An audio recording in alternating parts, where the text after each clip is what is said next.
Membahas seputar hukum berobat. Kalau kemarin kan tentang wong yang lah mati. Nah ini harusnya sebelum tentang kematian bab ini, tentang perintah berobat bagi yang sakit. Terus yang kedua nanti kita bahas tentang hukum berobat dengan dokter yang non-Islam. Yang ketiga, hukum berobat dengan dokter yang berlainan jenis kelamin. Dan nanti yang keempat, berobat dengan metode jampi-jampi atau ruqyah. Kita bahas dulu yang pertama. Agama dari lisan Nabi SAW memerintahkan umatnya kalau sakit berobat.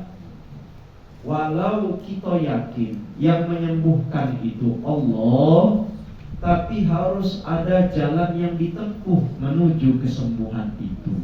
Itulah namanya berobat. Kalau ke dokter, pergi ke dokter. Kalau kita sakit perut atau sakit bahagian dalam perut, kita pergi ke dokter spesialis penyakit dalam. Ini perintah Nabi. Jangan pergi ke dukun. Ini zaman sekarang nih, walau lah ada iPhone 17, wong masih ada percaya dengan dukun. Padahal agama memerintahkan berobatlah kalian dengan cara yang benar, semoga datang kesembuhan dari Allah. Hadisnya yang pertama dari Sayyidina Abdullah ibn Mas'ud radhiyallahu an, Nabi sallallahu alaihi wasallam bersabda, Inna Allah lam yanzil da'an illa anzala lahu shifaan fatadawaw. Kata Nabi SAW, sesungguhnya Allah tidaklah menurunkan satu penyakit kecuali Allah pun menurunkan dengannya obat kesembuhan. Fatadawaw, maka berobatlah kalian. Ini hadis yang sahih diriwayatkan oleh Imam Al-Hakim. Nah, menguatkan hadis yang pertama, ada hadis yang kedua diriwayatkan dari sahabat Jabir radhiyallahu an. Nabi bersabda, likulli da'in dawa'un. Di setiap penyakit pasti ada obat. Fa idza usiba dawa'ud da'i bari'a bi'idznillah. Jika seandainya obat tersebut bertemu dengan penyakit atau dipertemukan dengan penyakit itu, maka insya Allah akan sembuh atas izin Allah. Berarti dari dua hadis yang sahih ini, apapun penyakit yang ada di atas muka bumi sudah ada penawarnya, sudah ada obatnya yang menjadi kesembuhan bagi orang yang menderita penyakit tadi atas izin Allah. Maka tidak ada istilah ada penyakit yang tidak ada obatnya, yakni penyakit ini, penyakit itu. Pasti ada obatnya. Kecuali satu, kata Nabi, ada penyakit yang tidak ada obatnya. Apa itu? Al-hawa, penyakit pikun, penyakit nak tua, penyakit nak mati. Nah itu mau tidak bisa dihindari.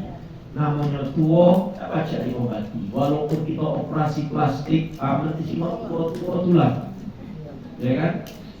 Kalau kita memang sudah akan wafat, sakit untuk wafat, maka sakit untuk wafat itu tidak bisa ditawar. Kalau sudah tiba masanya ajal, maka mau tidak mau pasti wafat atau meninggal juga.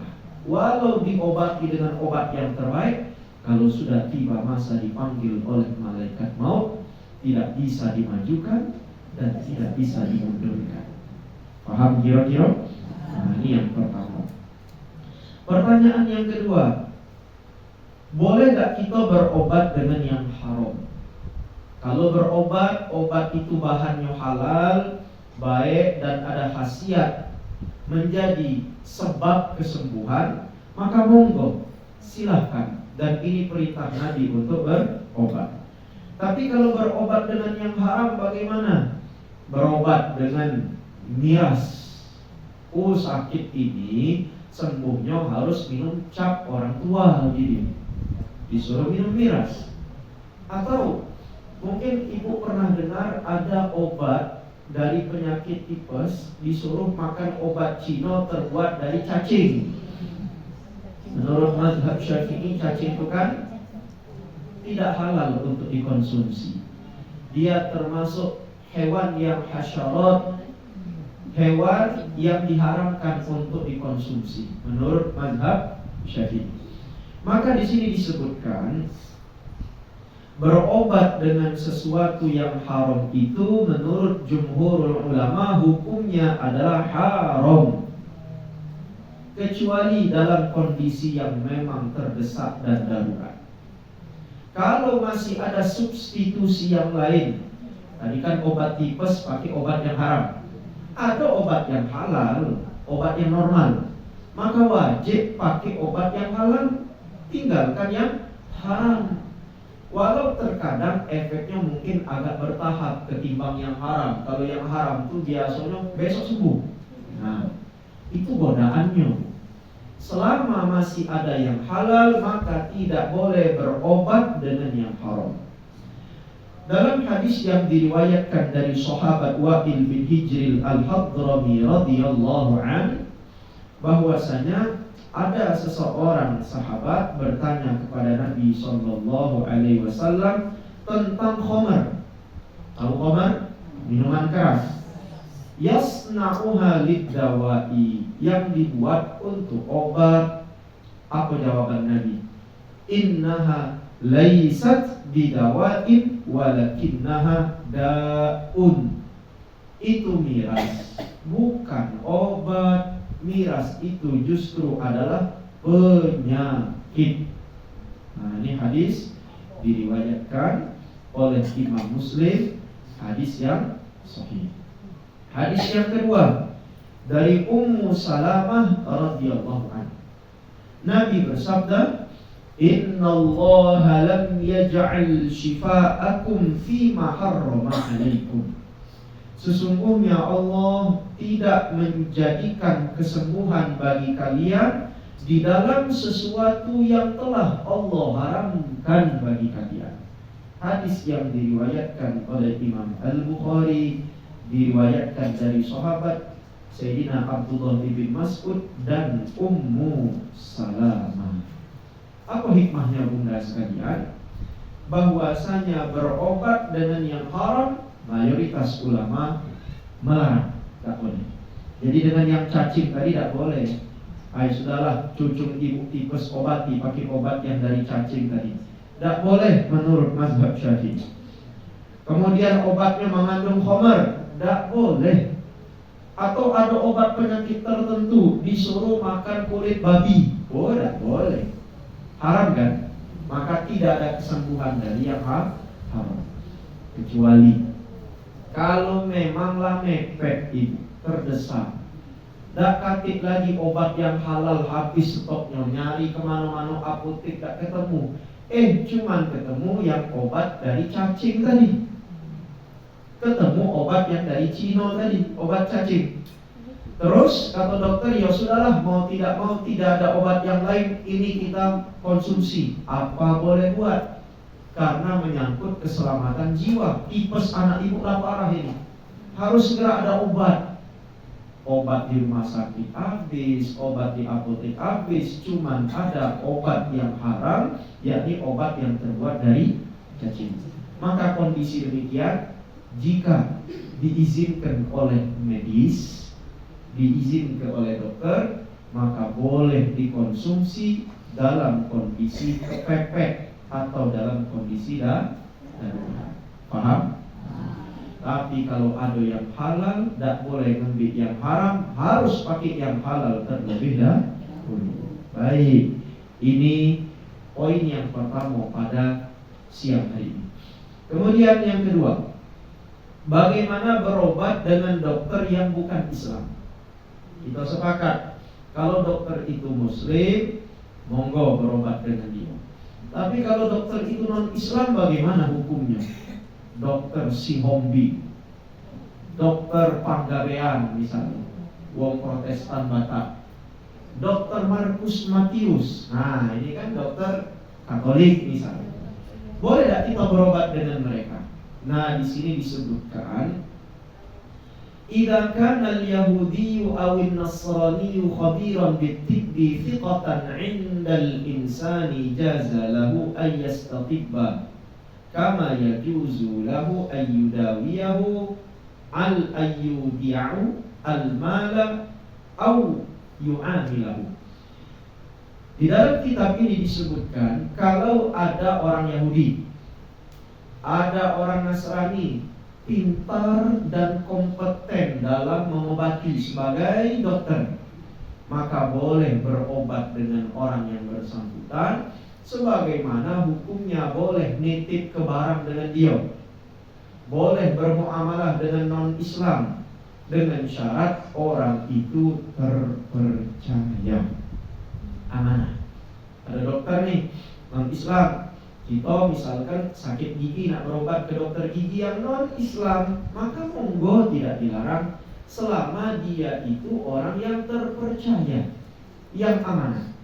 Sebagaimana boleh ibu kita nitip ke barang dengan tetangga yang non-Islam, boleh selama dia amanah. Boleh juga menitipkan atau bermuamalah dengan non-Islam, tidak dilarang bu. Berdagang dengan non-Islam, jual barang dengan non-Islam tidak dilarang, karena ini urusan dunia. Urusan obat mengobat juga urusan dunia, maka tidak dilarang ibu untuk berobat dengan orang non-Islam atau orang kafir. Syaratnya tadi harus amanah. Jangan dokter tidak amanah. Kaki ada dokter yang tidak senang dengan orang Islam, ibu berobat dengan dia, harusnya suntik pereda nyeri, suntik mati.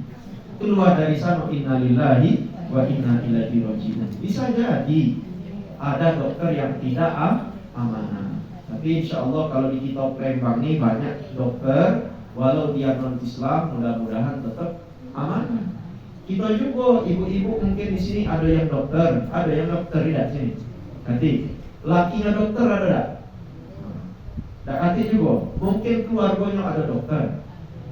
Kalau misalkan kita yang muslim sebagai dokter datang cece koko bukan orang Islam, mau Konghucu misal nak berobat, obati dengan benar, amanah. Jangan pandang agamanya, jangan kita rasis. Mentang-mentang Cina suntik mati lah, tidak boleh. Ini hubungan manusia, harus saling menghormati, karena ini tidak kait urusannya dengan agama. Karena hal muamalah bebas kita. Dia butuh, kita tolong. Dia sakit, kita obati. Begitu pula sebaliknya, kita sakit boleh diobati oleh orang yang bersangkutan. Tapi di sini ada tambahan, bunda sekalian. Jika seandainya ada dokter yang beragama Islam, ya, ada dokter yang beragama Islam, kompetensinya sama-sama hebat, sama-sama punya spesialis yang mirip, maka hendaknya kita berobat lebih diutamakan kepada yang beragama Islam. Jadi kalau ada dokter yang muslim, ada dokter yang non-Islam, sama-sama hebat, gelarnya sama, spesialis penyakit dalam, sama-sama spesialis penyakit dalam, maka boleh diutamakan berobat dengan dokter yang muslim, walau tidak dilarang berobat dengan yang non-Islam. Paham kira-kira? Nah, ini poin yang kedua. Lalu poin yang ketiga, boleh tidak Ustaz berobat dengan dokter yang beda jenis kelaminnya? Ada laki aku tak, kalau dokter gigi nak berobat dengan dokter itu niat, aku curiga juga. 2 bulan sekali ke tempat dokter itu, memang dokter itu cantik dia kan. Laki, bu nak berobat terus. Nah di sini disebutkan ya. Nah ini masalah penting nih, disimak nih. Yajuzu lirrajuli ayyudawiyal mar'ata wa yajuzu lil mar'ati an tudawiyar rajula inda darurah. Simak. Boleh bagi dokter laki-laki mengobati pasien perempuan, atau sebaliknya dokter perempuan mengobati pasien laki-laki jika ada alasan darurat. Garis bawahi daruratnya. Berarti kalau tidak darurat, ibu berobat dengan dokter perempuan, saya berobat dengan dokter laki-laki. Sekitar 2 minggu lalu saya scaling, bersihkan karang gigi di FDC sini, ya, di dekat sini lah. Kemudian banyak pilihan, dokter perempuan apa dokter laki-laki. Ujingok cantik-cantik dokter perempuan, masih muda ya. Tapi jangan lagi ingat bini di rumah ya Kita juga masih pakai habis ngisi ceramah di Masjid Jami Adha sini kan, di jam 8 malam scaling gigi di FDC situ. Jadi karena masih pakai jubah ini, tidak mungkin lah dengan dokter perempuan, maka saya pilih dokter yang laki-laki. Berobat dengan dokter laki-laki, dibersihkan oleh dokter laki-laki, nyaman, kita tidak singgung. Tapi kalau dijenguk dokter perempuan, kita kan nggak sama ini dia. Nah, saling pandang menatap mata, bahaya itu. Cantik dokter ini. Dokternya ngomong, belakang juga bapak ini. Nah, itu yang bahaya. Paham?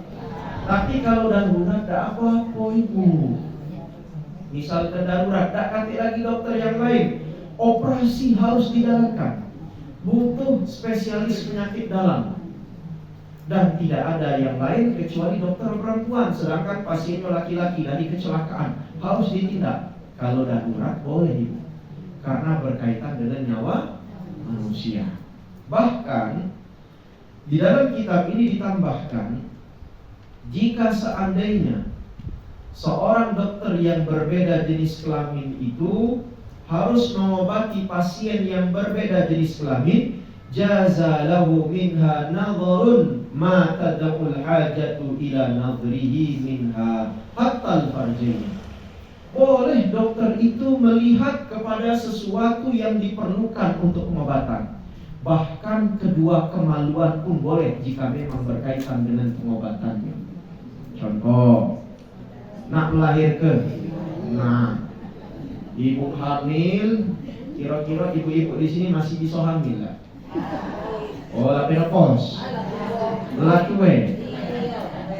Kalau masih ada boleh praktek kaki dengan suami buat lagi, praktek untuk ngamal ke ini ya. Ada masih. Ada tapi kebanyakan laki. Banyak laki sikapnya. Cucu sudah dia adalah cucu. Jadi ini ibu perempuan sudah hamil 9 bulan 10 hari, lah bukaan. Bahkan lah pecah tuban, bukaan lah 10. Harus ditindak secara medis, dibawa ke UGD. Ternyata dak kate dokter perempuan, yang standby-nya dokter laki-laki. Namanya dokter Nanang misalnya, SPUG. Laki-laki kan? Mana ada nama perempuan Nanang, dokter laki-laki. Bagaimana ini? Selama masih ada dokter perempuan, wajib dengan dokter perempuan. Tapi masalahnya yang piket dokter perempuan lagi liburan ke Singapura. Yang standby malam ini dokter laki-laki. Jika tidak ditindak, maka khawatir yang tidak selamat ibunya atau baginya atau dua-duanya. Maka boleh dokter laki-laki tadi untuk menindaklanjuti secara medis perempuan tersebut. Walau dia melihat kemaluan tadi.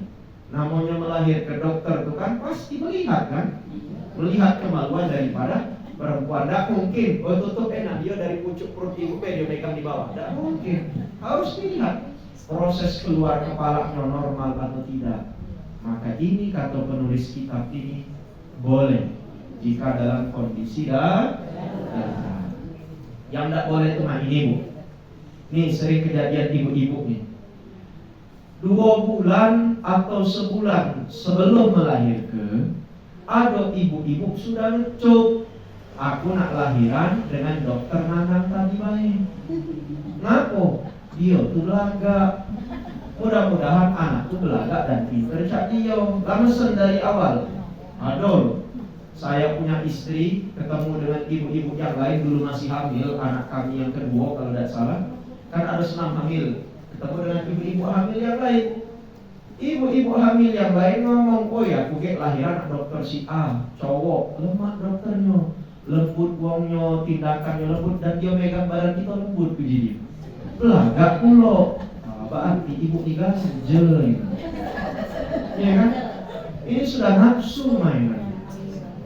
Istri saya punya istri, kami anak 3 nih. Berarti istri kami lah turun mesin 3 kali. Ya, montirnya dokter SPOG-nya perempuan semua.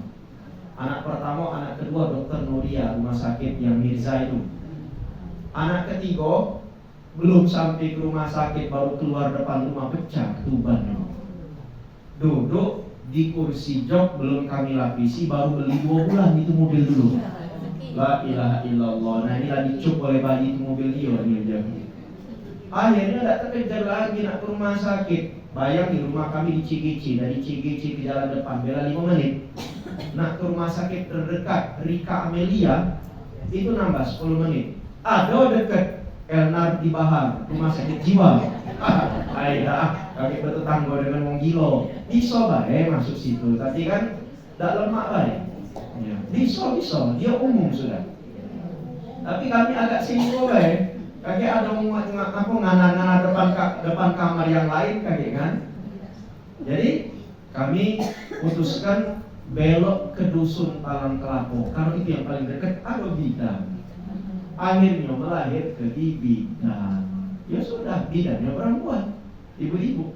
Maka alhamdulillah sepanjang kami ceramah menunjuk materi ini dan prakteknya kami tidak pernah persalinan dokternya laki-laki, dokternya perempuan. Selama ada yang perempuan Bu, yuk tahu dengan cucu ibu yang baru nikah lagi hamil sekarang, jangan berencana ke kalau nak persalinan dengan dokter laki-laki. Kecuali kalau darurat, memang tahu-tahu mendadak lah bukaan 10 dibawa ke rumah sakit, tidak sesuai rencana, harusnya di rumah sakit ini, dapatnya di rumah sakit lain. Ada dokter laki-laki, tidak ada dokter perempuan, oke lah kalau seperti itu, mau tidak mau boleh karena hukumnya dah. Tapi untuk tahu yang punya suami, jangan tinggal kedewek di dalam kamar itu perempuan istrinya, suaminya melok masuk temani istrinya. Oh boleh Bu, saya 3 kali istri saya temani.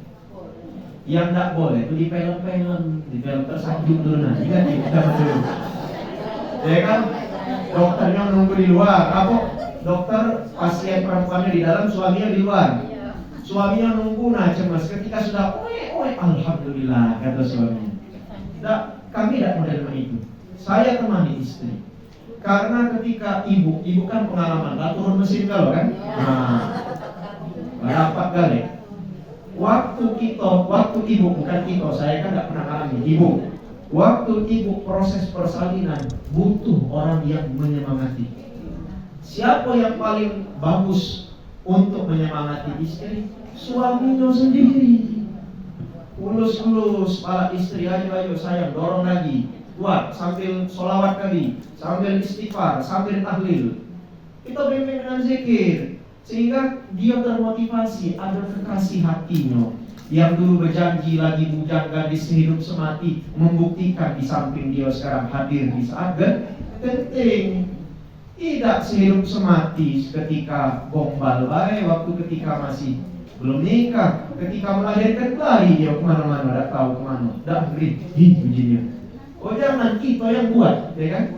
Maka kita harus menemani sang istri. Alhamdulillah kami dulu temani dan tidak pernah dengan dokter laki-laki. Jadi kalau ibu punya cucu perempuan kemudian akan bersalin, suruh berobat dan bersalin dengan dokter perempuan. Kecuali kalau darurat, boleh dengan dokter laki-laki, namun hendaknya ditemani oleh suaminya sendiri. Sekarang ini mohon maaf Bu, banyak dokter cabul tuh, aduh. Lah kan kalau diberita sekitar tahun lalu kalau tidak salah, Sebelum kasus yang gebuk dokter koas itu ada, sebelumnya ada lagi dokter kandungan, SPOG. Setiap pasien yang datang meriksa kandungan USG itu digerayangi. Ada CCTV-nya ada. Ini berita, Bu. Jadi di CCTV itu dia minta apa penyakit ini dokter, SPOG. Harusnya kan yang di USG itu perutnya. Ini tangan kirinya ngeraba payudara. Hati-hati. Makanya agama mengajari selama ada dokter perempuan dengan perempuan. Kalau mesti dengan laki-laki boleh jika darurat. Dan yang kedua, rewangi. Ada suaminya ngerewangi. Kalau misalkan kami bapak-bapak suami berobat, yang obati dokter perempuan masih gadis belaga, ibu rewangi masuk. Jangan tidak masuk, hati-hati. Banyak juga dokter perempuan sekarang nengok laki ibu, oi, berduit ini bapak. Ada perempuan, mohon maaf, fetis kecenderungan seksualnya dengan dan orang yang sudah tua. Ada. Entah dia nak dokter kan, entah dia nak apakah, hati-hati. Makanya istri menemani didampingi. Ngapa dok? Nengok laki aku. Iya. Yang sakit itu kan perut apa yang ke arah dia kan? Paham nggak? Lantak-lantaklah cemburu dia kan. Justru ini laki apa aku cemburu ya? Ayo dalam berobat dan lain ya, sudah dokter lain. Tidak lagi di sini. Paham kira-kira? Sekarang kan dokternya berlambur banyak di mana-mana. Milih. Beda zaman ibu masih gadis dulu. Mungkin tante ibu belum lahir ke kaki dokter perempuan, dokter Mahyudin SPOG. Lah termasuk aku ibu lahir di bunda dia yang nyambut almarhum. Ya kan? Ada lagi dulu siapa? Yang dapat Sorbantu kasih bolon dia. Profesor Dr. Usman Said SPOG itu kan kiai, tapi dia dokter kandungan kan? Profesor juga. Zaman dulu dikit perempuan itu masih jadi mahasiswa, ya kan? Nah sekarang yang perempuannya sudah jadi dokter galuh, maka berobatlah ibu bersalinlah dengan dokter perempuan. Paham ya? Baik, yang terakhir sebelum tanya jawab, al-ilaju birruqa wal adiyah. Bagaimana hukumnya berobat dengan cara jampi-jampi? Apa jampi-jampi? Jampi-jampi ini bahasa Arabnya ruqyah. Ruqyah itu jampi-jampi. Nah, dalam kitab ini disebutkan jika jampi-jampi itu mustamilatan ala zikrillah, isi yang dijampi-jampi itu zikir, ayat-ayat Quran atau doa dari Nabi, maka bacaan tersebut boleh digunakan untuk metode pengobatan. Misal kita sakit, ini kan jeruk dibaca ke Bismillahirrahmanirrahim, Alhamdulillahirabbil alamin. Boleh. Kalau itu adalah ayat Quran, doa dari Nabi atau zikir. Ibu pernah lihat wong ruqyah? Ruqyah yang syar'iyah. Jadi ketika di ruqyah dibaca ayat kursi langsung serupa ibu tadi kan. Pengobatan mengeluarkan jin dari tubuh bisa dengan ruqyah. Bahkan pengobatan medis bisa juga dengan ruqyah. Boleh. Karena ada hadis yang diriwayatkan dari salah seorang sahabat ketika beliau itu bertanya kepada Nabi Sallallahu Alaihi Wasallam, dari sahabat Auf bin Malik radhiyallahu anhu. Beliau bercerita, kunna narqi fil jahiliyah. Kami pernah mempraktekkan jampi-jampi pada masa kafir jahiliyah dulu. Lalu dia bertanya kepada Nabi, ya Rasulullah, kaifa tara fi dzalika? Bagaimana pendapatmu tentang hal demikian? Maka Nabi mengatakan, i'ridu 'alayya wuqakum. Coba bacakan dulu jampi-jampi kalian. Setelah dibaca, la ba'sa birruqah ma lam yakun fihi syirkun. Tidak masalah meruqyah atau jampi-jampi selama yang dibaca tidak ada unsur kesyirikan.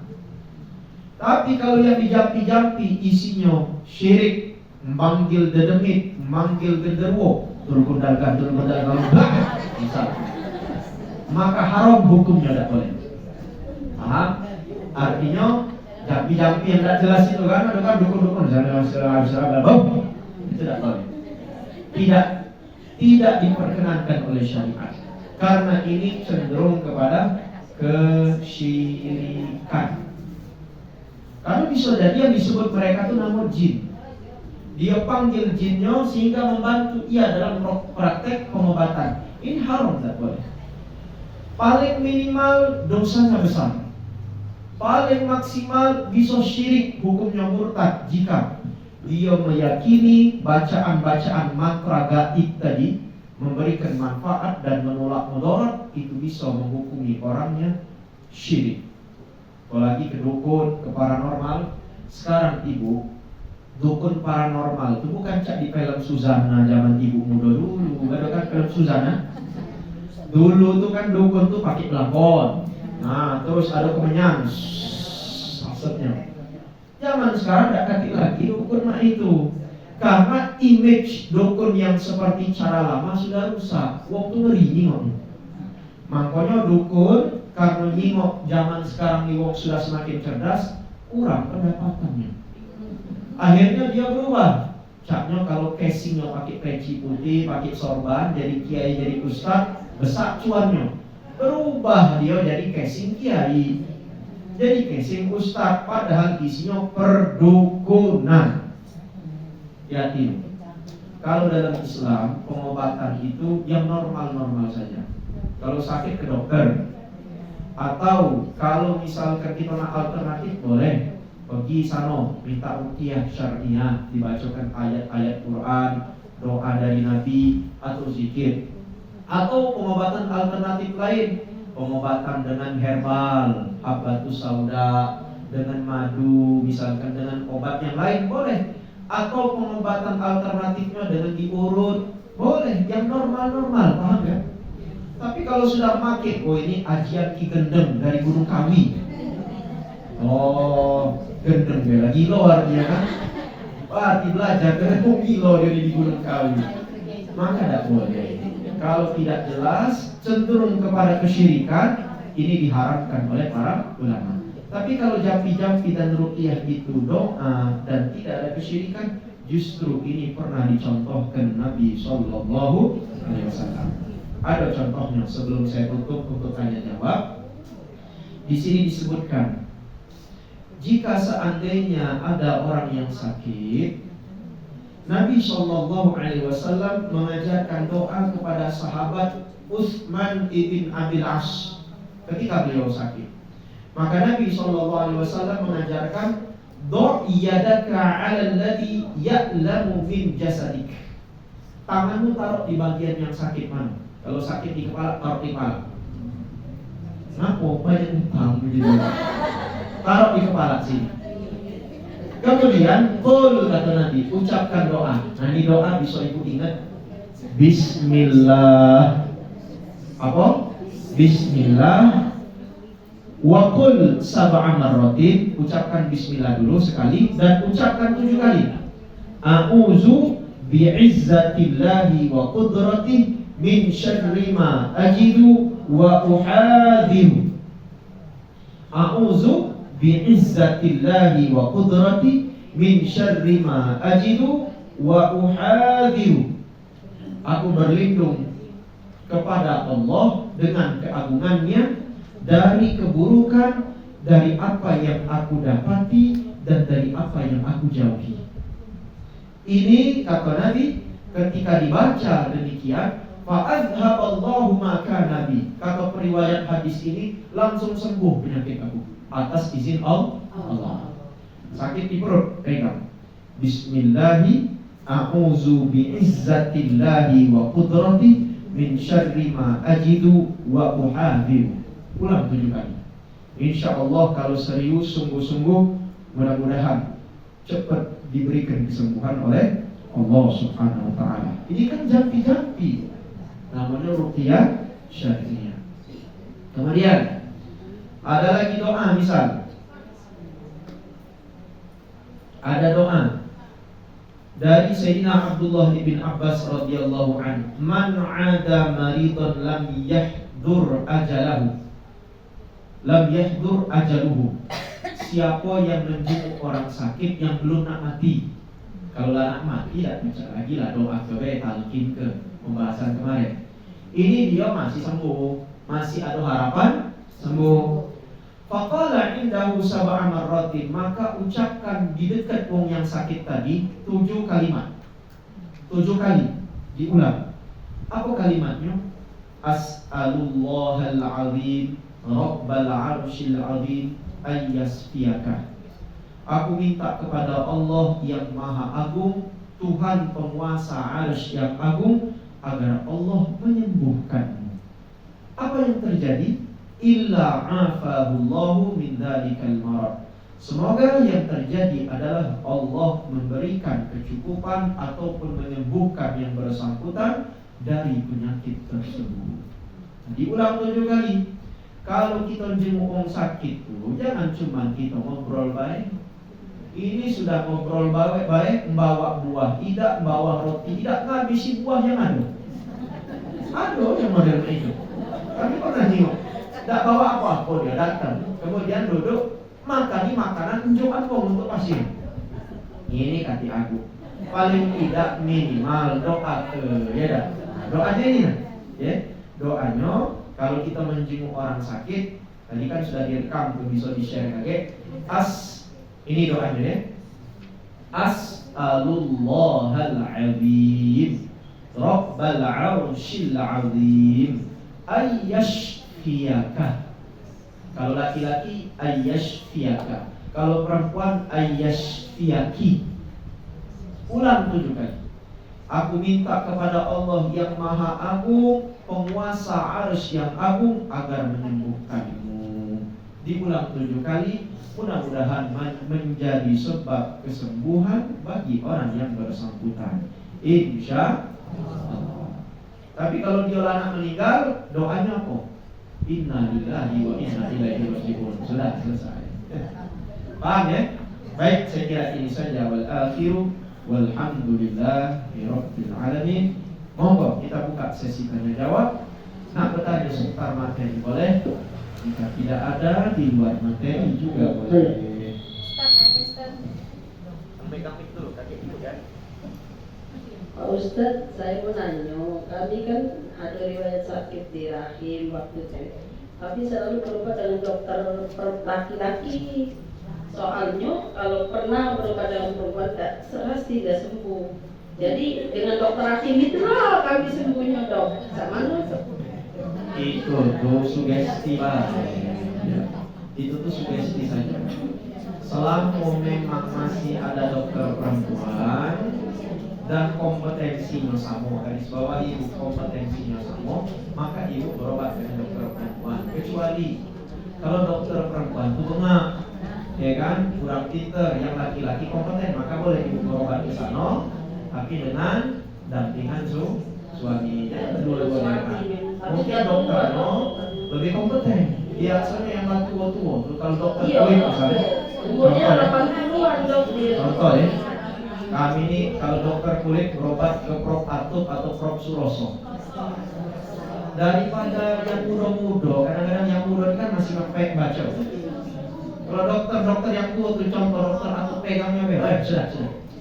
Kalau dengan dia jangan banyak tanya, marahnya lagi. Nah, jadi itu sudah yakinlah sembuh dengan izin Allah. Ternyata hebat beliau itu. Kami bujang dulu kan jerawatan, berobat nih 10 tahun lalu ya. Berobat, nah belakang juga kan berobat. Belum ada skincare dulu, belum ada. Zaman tahun 2010 dulu belum ada. Pergi ke dokter Prof Atub di Sudirman prakteknya. Gimana deh pegangnya? Oke. Tulis resep obatnya beli di depan. Pakai 3 hari mulai rontok jerawatnya. Woi, boleh lah dokter ini. Itu ilmunya sudah meresap ke dalam jiwanya. Cukup ingat ya. Jangan kita bertanya banyak dengan beliau tuh. Marah beliau. Ya kan, kakek, beliau tipe orangnya tidak mau ditanya. Beliau pengen pasien itu percaya dengan dia. Itu hebat orang-orang dulu tuh belajar nih. Makanya saya sendiri kadang-kadang lebih prefer dengan dokter yang sudah senior daripada yang masih muda, baru lulus kemarin. Baru lulus kemarin kita tidak tahu ujiannya apa tidak, apa nyobok, ya kan? Dan yang kedua kan sekarang ini banyak anak-anak muda pakai chat GPT. Sakit apa langsung, oh iya ibu sakit, ketiknya sini, oh iya ini jawaban langsung. Kalau dokter dulu tidak, sekali nyingok, oke, tahu dia. Suroso, tahu dia mampu rame. Kalau kita yakin lebih kompeten daripada yang lain, boleh ke sini, ya. Tapi bukan sekedar dugaan, memang terbukti. Jadi boleh. Ya, terima kasih Pak Ya, Ustadz. tapi laki-laki bu, ya. Walau lah tua masih ada nafsu juga, ya tak? Jadi tetap didampingi suami. Kalau suami tidak kati, dampingi anak atau dulu, ya. Paham kira-kira? Ya, silakan. Yang itu dulu. Tadi yang lebih dulu. Besar dan suaranya. Kalau besar dosa kecil.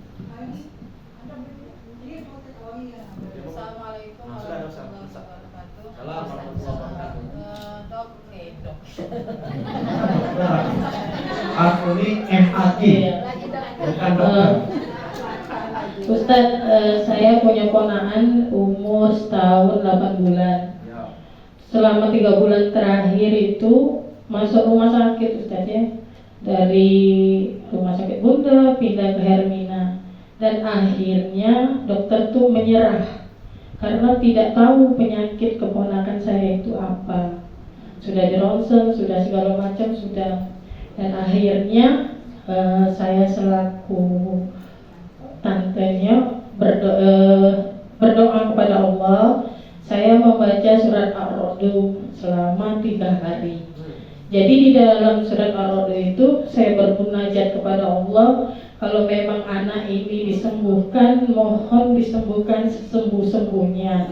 Tapi kalau memang tidak, ya sudah, mungkin itu kehendak Allah. Setelah membaca surat Ar-Ra'd itu saya terkeliap kayak itu Ustaz di malam hari itu. Dan terkeliap itu ada orang ngasih saya obat. Ini obat untuk keponakan kamu katanya. Air comberan tapi Ustaz dikasihnya. Nah, jadi terkejutlah aku nih Ustaz. Jadi ngomonglah sama ibu, Bu, cak mana lah Bu aku ini sudah, karena niat tadi sudah baca Al-Quran Ustaz ya. Akhirnya ya sudah kata ibuku, coba kita mandi dulu, siapa tahu itu obat. Dan Masya Allah, qadarullah Ustaz, begitu sudah dimandi ke obat, lidah keponakan tadi putih semua. Terus badannya keluar merah-merah kayak ruam itu. Nah, seminggu dari barang yang ruam-ruam merah itu hilang, lidah putih tadi hilang, anak itu sehat, bisa main seperti biasa lari-lari. Dan saya ingin tanyakan, apakah percaya dengan obat yang lewat itu tadi termasuk syirik? Karena kan itu tadi Ustaz. Ada kitab judulnya Tafsirul Ahlam, tafsir mimpi, ditulis oleh seorang tabi'in namanya Imam Ibnu Sirin. Ini ulama tabi'in, murid-murid sahabat Nabi. Nah, beliau itu menulis satu kitab tafsir mimpi. Di Gramedia ada terjemahannya bagus, ibu beli buku ini. Namanya Tafsir Mimpi Ibnu Sirin. Jangan yang lain. Kalau yang lain itu primbon kaget. Nah itu bahaya. Ini Tafsir Ibnu Sirin. Ini sesuai dengan Al-Quran dan Sunnah. Nah, secara garis besar dia sampaikan, mimpi itu ada 3 jenis. Pertama, mimpi sebagai bunga tidur. Itulah mimpi secara biasa, yang tidak ada makna, sekedar bunga tidur saja. Dia mimpi misalkan berlari-lari, ya karena hobi lari. Atau mimpi duduk majelis taklim, ya hobi duduk majelis taklim. Mimpi biasa. Tapi ada yang kedua, mimpi yang merupakan pertanda petunjuk dari Allah Subhanahu wa Ta'ala. Mimpi ketemu Rasulullah SAW. Nah, ini kan petunjuk yang baik, dan tidak ada setan yang bisa meniru Nabi SAW. Tapi ada mimpi dari setan, ini yang ketiga. Mimpi dari setan itu cak mana? Isinya mengajak maksiat kepada Allah, atau isinya menakut-nakuti. Lagi tidur mimpi ketemu ular kobra besar, itu dari setan. Atau dikejar-kejar oleh macan besar, itu dari setan. Berarti kita harus lebih banyak mendekatkan diri kepada Allah, karena bisa jadi di sekeliling kita atau di tubuh kita terdapat pengaruh buruk dari setan. Nah, sekarang kita analisa mimpi tersebut bagus, petunjuk dari Allah, atau justru dia petunjuk dari setan. Dilihat dulu. Kalau kita mengawali mimpi itu dengan banyak ibadah, tadi kan sudah baca Al-Quran, kemudian kita berzikir kepada Allah, memasrahkan semuanya kepada Allah, maka bisa jadi mimpi itu adalah ilham pertanda baik dari Allah Subhanahu wa ta'ala. Tapi kan tak banyak comberan, selama tidak disuruh minum dan apa. Yang pakainya banyak apa tadi? Pakai banyak comberan dari mana? Baik, kalau cuma dimandi ke, namanya hal tersebut mandi ke najis, namanya kotor kan. Tapi lihat, banyak comberan kan belum tentu najis. Yang tidak boleh mutlak, saya tuh hampir loh saya bilang itu tuh haram. Kalau disuruhnya minum, itu dari setan. Paham? Tapi kalau misalkan tidak ada pesan seperti itu, kemudian diawali dengan ibadah dan munajat tawasul, namanya tawasul itu tadi itu. Ibu baca Quran, lalu ibu minta berkat surah Ar-Rahman tadi, lalu datang petunjuk untuk pengobatan itu, selama caranya tidak bertentangan dengan syariat, ternyata sembuh, maka kesembuhan itu atas izin Allah Subhanahu wa ta'ala. Paham kira-kira? Tapi kalau inti dari mimpi itu justru mengajak melakukan pelanggaran, obatnya itu katanya makan kepala babi pasti sembuh, itu dari setan. Walau yang datang itu pakai peci putih, pakai sorban, tapi kalau isinya mengajak maksiat kepada Allah, maka itu dipastikan kata Imam Ibnu Katsir itu berasal dari setan. Itu saja. Paham? Insya Allah. Ya sudah, sembuh, anaknya masih sehat sekarang. Alhamdulillah. Monggo yang lain. Tadi yang itu dulu. Assalamualaikum warahmatullahi wabarakatuh. Ustaz, saya baca di media inilah lama. Itu obat kapsul itu banyak dari bahan apa babi gitu. Itu hukumnya gimana? Kapsul ya. Terus kedua, kuas cat itu kan dipakai untuk orang manggang ya. Nah, itu ada juga dari apa kulit babi itu gimana tuh? Bahkan satu lagi saya tambahkan, fakta ya, bukan hoax. MBG makan bergizi gratis anak-anak tuh nampannya itu ada kandungan babi. Itu ada kandungan babi. Lah bagaimana hukumnya? Semua yang mengandung unsur najis seperti babi itu kan najis muwallagh, najisnya berat, maka tidak boleh dipakai. Terutama yang berkaitan masuk ke dalam perut kita. Kapsul bisa jadi itu realita, ada beberapa kapsul yang mengandung mungkin lecitinnya babi, ada kandungan babi. Babi itu bisa dipakai untuk apa-apa, itu hebatnya babi.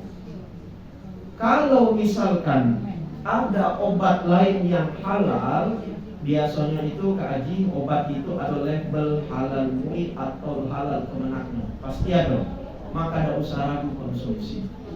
Tapi jika tidak ada obat lain yang halal, kata dokter inilah apa boleh buat, mau tidak mau, maka boleh karena ada.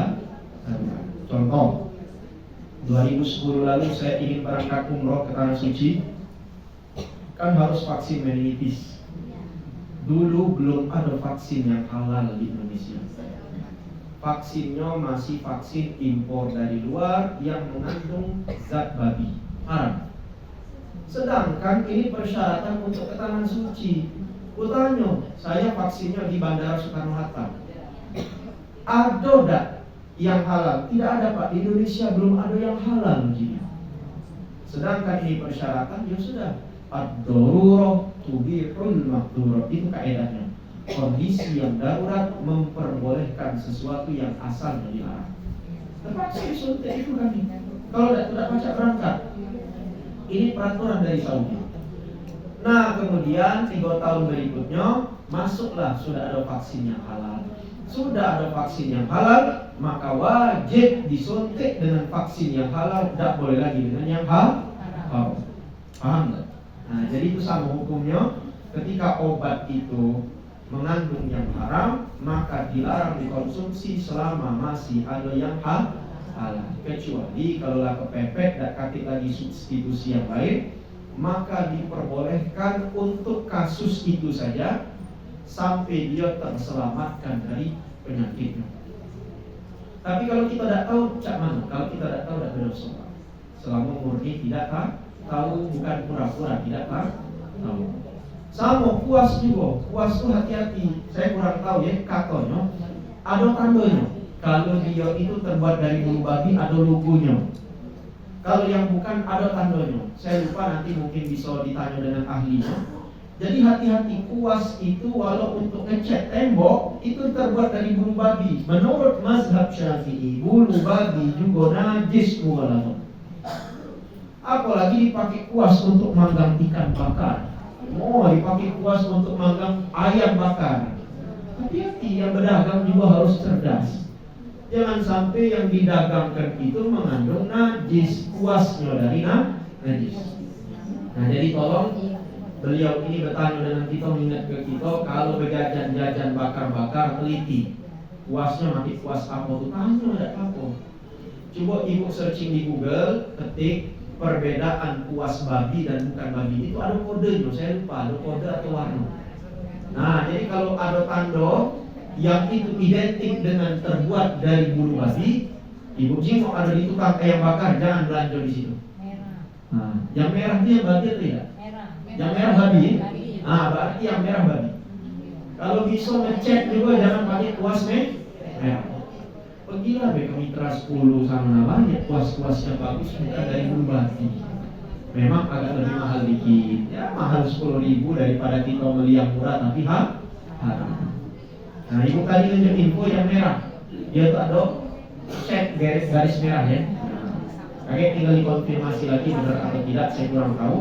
Yang jelas benar adanya kuas itu terbuat dari bulu babi dan itu haram. Menurut kita Syafi'i, bulu babi juga najis. Apalagi dicelup di kecap, di saus, diulap, dioles-oles di pucuk ayam bakar, najisnya berpindah ke ayam bakar itu, masuk ke perut ibu.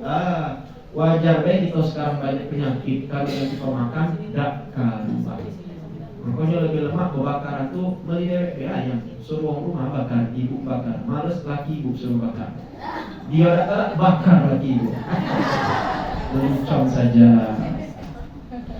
Satu Coba, lagi, kalau kita makan cakwe ya, cakwe itu kan kebanyakan orang Cina lah yang Chinese. Itu gimana hukumnya? Aku hobi kaji makan cakwe. Dipastikan cari cakwe itu ada yang sudah label halal. Karena ini ngurus label halal itu tidak susah. Saya kan punya dosen banyak itu dari MUI, dari Kemenak. Urus saja label halal. Kalau ada cakwe sudah ada label halal, tidak usah ragu makan. Tapi kalau tidak ada label halal, mana? Kita konfirmasi. Kamu ini goreng pakai minyak babi apa tidak? Oh tidak pak, insya Allah. Biasanya orang Chinese itu lafal ucap insya Allah lebih pandai dari kita. Ya kan? Kalau dia yakin pak, kami ini tahu, kami juga kan sekeliling kami orang Muslim, kami tidak menjual yang bertentangan dengan mereka. Maka monggo silakan dibeli, tidak masalah. Tapi kalau dia misalkan terang-terangan mengatakan iya ada sedikit lemak babi dicampur di minyak goreng, maka haram hukumnya. Nah, tapi kalau dia megang-megang itu kan tidak masalah. Selama ketika dia mencuci, kalau kita tidak tahu dan tidak melihat langsung dia dari megang babi, maka hukum asal barang itu adalah suci. Sampai kita dapati benar-benar ada najis di situ. Jadi kan kalau misalkan kita khawatir, tapi kan dia mungkin dari bekas masak babi itu kan hanya was-was. Selama tidak ada bukti yang terlihat, maka hukumi barang itu suci. Sama ini ibu bapak sekalian, kita ke toilet, secara hukum, kita ngantri di toilet, kemudian toilet itu tuh baknya tuh cuma bekas kaleng cat, ada kan? klosetnya di situ kan rentang tepercik kan. Kita ngantri, ketika ngantri, wong yang masih di toilet keluar, kita masuk, maka tidak perlu kita nanya, "Woi pak, tadi kamu kencing nyiprat tidak ke bak ini?" Tidak perlu. Selama tidak kita melihat dan selama tidak ada najis yang terlihat di bak itu, maka hukumi air itu adalah suci. Tidak ada kewajiban untuk mencari tahu. Nah, jadi kalau kita yakin tangannya bersih, tidak ada indikasi habis megang babi atau bekas megang babi, maka hukumi benda itu adalah suci. Kalau masih ragu juga, tidak galak dimakan, untuk aku yang cakuinya galak aku makan.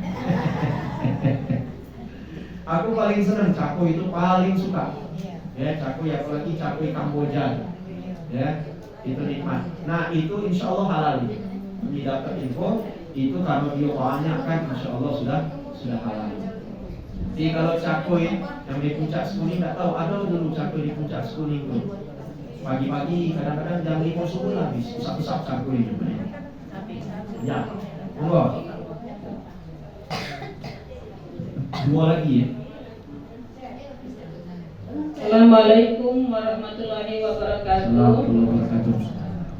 Pak Ustadz, dulu kan anak aku masih kecil dulu sering sakit gejala tipes, ke dokter dicek gejala tipes positif kan. Ya. Nah, terus berobat, terus 2 minggu lagi sakit lagi Pak Ustadz, berulang-ulang kan. Nah, karena ada cerita kiri kanan kan dari kawan-kawan tuh suruh minum obat cacing tadi Pak Ustadz. Nah, cuman obat cacing. Tapi aku kan nggak tahu Pak Ustadz kalau sekarang nih dia omong ke tadi haram kan. Nah, sementara yang dimakan anak aku itu sembuh Pak Ustadz. Baik, ya. Nah, Obat ini obat cacing tipes Cina. yang obat cacing tadi. Nah, Iya, yang obat cacing obat Cina. tipes terbuat dari cacing tadi. Iya. Karena terjadilah. Iya. Nah ini, semua obat tuh pasti bisa sembuh. Tinggal waktunya saja kapan sembuh. Masalah obat cacing yang terbuat dari cacing tadi, menurut mazhab Syafi'i itu tidak boleh. Tapi ada celah dari mazhab Maliki. Kata Maliki, cacing itu tidak haram dikonsumsi. Nah, berarti masih bisa halal. Tapi saya sampaikan tadi apa yang haram saja, supaya mengajarkan kita menjauhi yang diperselisihkan para ulama. Lebih aman ngambil yang jelas-jelas halal. Walau prosesnya itu agak lambat, tapi ada berkah di situ. Tidak katip barang-barang yang masuk. Tapi apa yang sudah terjadi tidak masalah. Ibu tidak tahu, semoga dimaafkan Allah Subhanahu wa Ta'ala. Yang penting sekarang berdoa saja supaya tidak lagi. Gitu. Kasih Pak Ustadz. Tadi ibu kan di sini tadi, kaget terakhir ujung. Tapi nanyanya di luar tema boleh? Boleh. Kenocas. 2,5%. Ini Ustadz, ada temen suaminya kan meninggal. Nah, dia itu pengen nantinya kalau dia meninggal dikubur di samping suaminya. Ya. Nah, jadi dia kenal dengan orang yang suka bersih-bersih di pemakaman itu. Dia bayar 300.000, dapat tempat di sebelah si suami ini. Nah, untuk supaya nggak diambil orang, dia tuh bikin gundukan seperti makam. Jadi supaya orang meninggal tuh sudah ada yang punya gitu. Baik. Sebentar Ustaz. Sebagai teman, jadi saya kan menasehati. Kata saya nggak boleh kayak itu. Kamu berarti zalim dengan orang, itu kan bukan hak kita, punya orang banyak. Terus itu kan kalau ada orang meninggal, ngira itu sudah ada gitu. Tapi dia jawab gini sambil marah gitu, katanya saya kan udah bayar, katanya gitu. Nah ya sudahlah kata saya. Itu gimana Ustaznya, dosa nggak itu? Nah ini tanah kuburan itu pasti tanah wakaf. Tanah kuburan harus tanah wakaf. Yang kedua, ada tanah kuburan wakaf pribadi, ada tanah kuburan wakaf umum. Wakaf pribadi cak mana ya? Pribadi dulu. Ibu beli tanah mungkin cuma sekitar 10 kali 10 kan kecil. Ibu bilang ini saya wakafkan untuk kuburan keluarga saya, suami, anak-anak di sini. Maka hanya boleh wakaf itu diperuntukkan untuk keluarganya. Tapi ada yang kedua, wakaf secara umum, puncak kuning, apalagi Kamboja, itu wakafnya umum. Maka tidak boleh orang itu ngehak sesuatu yang bukan miliknya, itu milik umum. Walau dalam bayar itu secara ilegal, nggak boleh, karena itu hak umat di situ. Nah, adapun ada biaya pemakaman, itu biaya jasa gali limbun. Masalah lubang itu milik umat, maka tidak boleh dia ngecup seperti itu zalim hukum.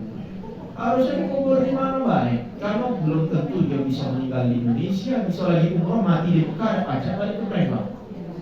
Makanya dalam Quran surah Luqman ayat terakhir disebutkan, wa ma tadri nafsun madza taksibu ghadan wa ma tadri nafsun bi ayyi ardin tamut. Setiap jiwa tidak tahu apa yang akan terjadi besok. Walau kita lagi bencana belum tentu terjadi. Dan setiap jiwa tidak tahu di mana dia akan mati besok. Kami punya sepupu kemarin meninggal. Rencananya dulu dia mau nak kubur di Lupatan sebelah bapaknya. Ternyata sekarang meninggalnya di Bali, akhirnya dikubur di mana? Di Bandung. Karena tempat bininya di Bandung. Nah, jadi kan tidak bisa kita tahu. Sehingga apalagi kalau tanah itu tanah milik wakaf umum, tidak boleh dikubur. Nah, masalah dia ngotot marah itu bainahu wa baina rabbi. Bainaha wa baina rabbiha. Antara dia dengan Allah, tanggunglah dewek, yang penting ibu sudah memberi. Paham kira-kira? Nah, itu kan menipu namanya. Gondokan itu kan tidak ada isinya. Itu namanya tipu-tipu al-ghish. Itu tidak boleh hukumnya. Supaya menghalangi orang lain menggunakan haknya. Kalau misalkan nak cepat di sebelah kakinya mati, cepat kita ikut berdoa, cepat, jadi cepat kubur di sebelah. Paham ya? Jadi kalau nak kubur berdampingan, kuburnya di tempat wakaf individu. Paham? Nah. Baik, saya kira cukup, satu lagi terakhir. Assalamualaikum warahmatullahi wabarakatuh. Terima kasih Ustaz. Yang ingin kami tanyakan dulu, waktu kita masih kecil-kecil dulu Ustaz, ada yang namanya permen susu. Permen yang berlapis, ada kertasnya, permen kelinci. Nah, yang berlapis, yang kalau di lidah habis hilang gitu. Nah, itu masih kecil-kecil dulu, ternyata itu mengandung gelatin yang dari bahan babi. Jadi kita minta ampun dengan Allah, tidak tahu oleh kami sudah tahu. Sekarang ini kita kasih tahu ke anak cucu bahwa permen itu mengandung babi. Nah, bagaimana hukumnya waktu kita masih kecil-kecil yang itu tidak tahu? Ya. Assalamualaikum warahmatullahi wabarakatuh. Rabbana la tu'akhidna in nasina aw akhtana. Ya Allah, jangan hukum kami kalau kami lupa atau kami keliru, termasuk tidak tahu. Kita kan murni tidak tahu. Dulu tuh teknologi tidak sekarang ada internet, bisa share berita. Dulu itu terbatas, sehingga kita menghakimi namanya makanan pasti halal tanpa cross check dulu, ditambah dengan minim literasi gitu, mungkin belum belajar pengajian. Maka semoga Allah ampuni apa yang sudah masuk. Bahkan dulu pernah ada namanya Ajinomoto, dulu zaman kami kecil dulu babi. Jelas Ajinomoto itu naruh label halal, padahal kandungannya babi. Seperti dulu kan, tahun 90-an kalau tidak salah. Kita yang sudah makan cak mano, karena memang gak jelas tulisan halal, tapi dia bohong, yang berdosa mereka. Kita tidak tahu. Yang terakhirnya apa yang di Solo, ayam goreng apa tuh? Yang viral kemarin, yang di Solo tuh, yang terkenal ya. Dia ngomong halal dengan kita, tapi ternyata dicampurnya lemak babi di dalam gorengan, di dalam minyak gorengnya supaya renyah. Kita yang tidak tahu, setelah kita mencari tahu ternyata dia bohong, kita tidak berdosa. Tapi kalau sudah tahu jangan diulang, jangan makan, aku nak ulang lagi lah, taklah, tidak boleh. Paham kira-kira? Makanya sekarang saya sering diberitahu oleh Profesor Dr. Aflatun Mukhtar MK, dia tahu lah dengan yang punya tempat makan, restoran, jangan ragu untuk ngurus sertifikasi halal. Karena sekarang ini mudah sekali dan biayanya terjangkau. Dibuat ke sertifikasi supaya tidak membuat umat ragu. Nah sekarang kan kita ini sudah cerdas Bu. Jika seandainya ada restoran yang kita khawatir dan ragu-ragu, kan ada konsep lebih baik kita menghindari yang syubhat. Walau kalau kita konsumsi selama kita murni tidak tahu tidak dosa, tapi lebih baik dihindari. Itulah saya sarankan tadi, cari cakwe atau makanan lain yang sudah ada label halalnya atau ada sudah jaminan bahwa barang itu halal. Sekarang kan memang ini besar, tidak cenderung banyak tempat-tempat di sini. Tidak kata yang halal, cari yang tempat yang halal. Baik, saya kira cukup. Wal akhiru walhamdulillahirabbil alamin. Sampai ketemu lagi nanti bulan November pekan kedua ya. Mudah-mudahan nggak balik umroh kami tanggal 27 Oktober sampai 8 November bawa jemaah. Jadi penting. Mudah-mudahan masih bisa ya. Kalau lah balik.